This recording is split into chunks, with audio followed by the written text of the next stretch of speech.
ഞാനീ പോകുന്നത് പരശുരാമൻ പ്രതിഷ്ഠിച്ച 108 ദുർഗാക്ഷേത്രങ്ങളിൽ ഏറ്റവും പ്രസിദ്ധമായ വെങ്ങിണിശ്ശേരി ഗ്രാമത്തിൽ സ്ഥിതി ചെയ്യുന്ന അയ്യങ്കുന്ന് പാണ്ഡവഗിരി ക്ഷേത്രത്തിലേക്കാണ്.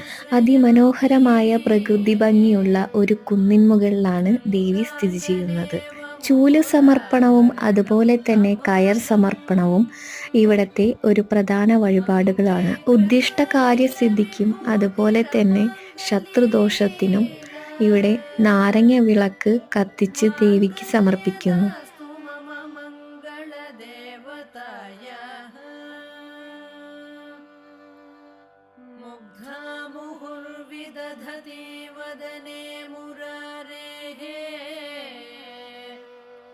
प्रेमत्रपा प्रणिहितानि गतागतानि